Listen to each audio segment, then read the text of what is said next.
Senator Blunt.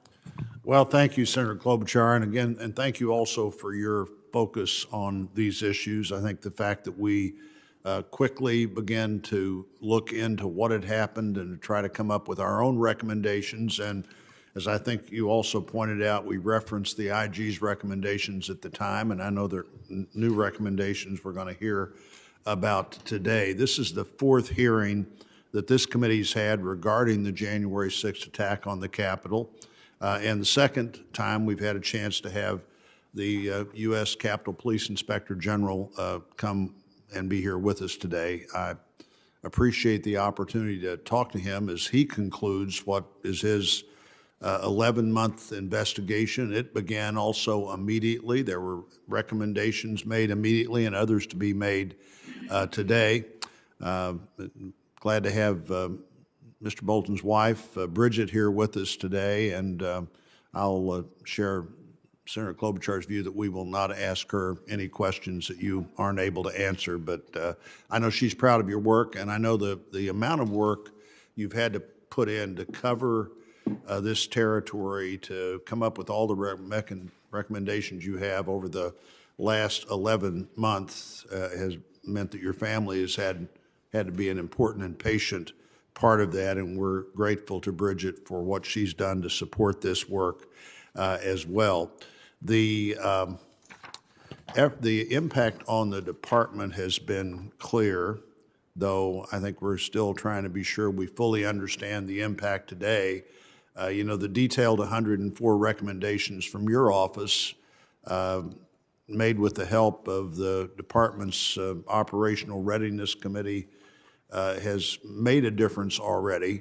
As I've said before, what you do and what we've talked about and what your report makes clear and what Senator Klobuchar just mentioned, you know, the frontline officers were the true heroes that day. They defended the Capitol bravely and without hesitation, particularly those officers at that door on the west side of the Capitol.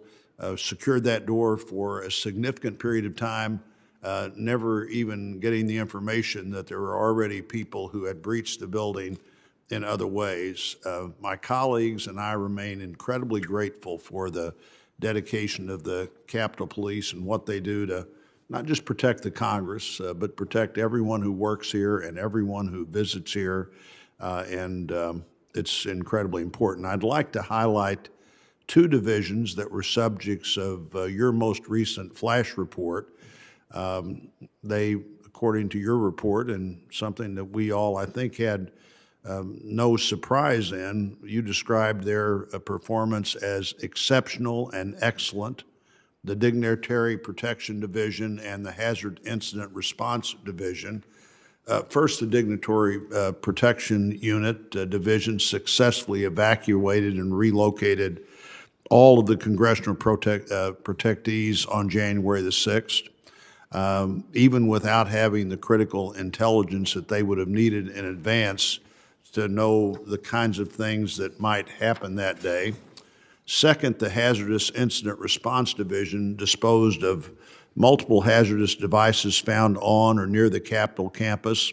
Later that day, those teams conducted sweeps of the Capitol grounds and buildings, which really allowed us to get back to the important work of the joint session. You know, that division could have created all kinds of sense. Well, we need to have more time, we're worn out, we're exhausted.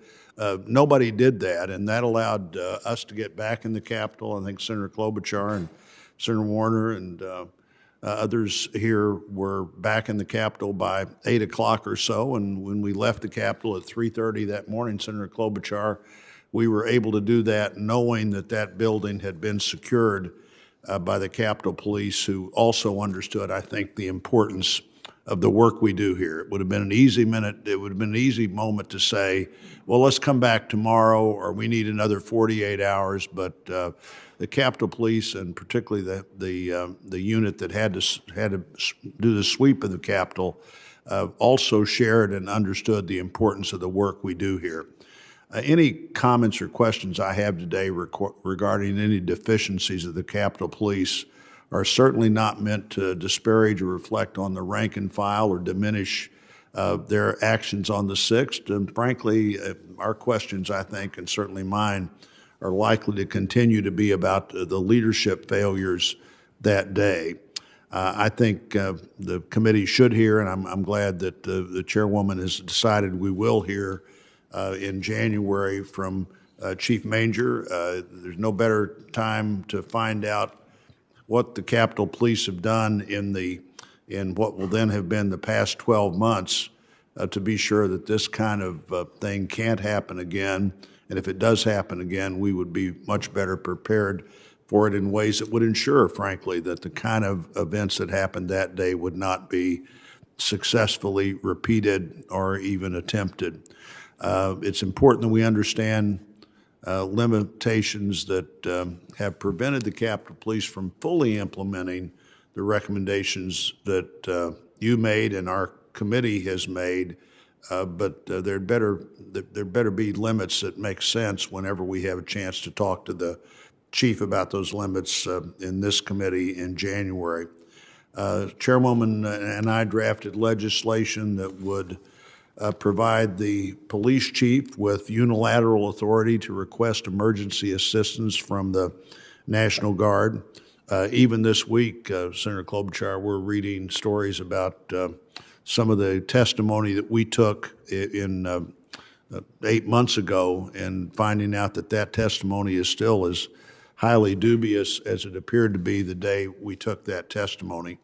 We've worked with our colleagues with the supplemental bill to provide the department with additional necessary funding for salaries. Many officers were reaching their salary cap, and obviously with officers leaving, the officers that remain were asked to do more and more. We've also looked at overtime pay, at trauma support, riot control equipment for all officers, and specialized training for those officers that need to be part of specialized units. I think we're going to work together to see that the officers are better trained, better equipped, and better prepared. We owe that to the frontline officers and their families. They do everything they can every day to protect the members of Congress, the congressional officers, employees, and visitors to the Capitol on a daily basis, and we are grateful for that. And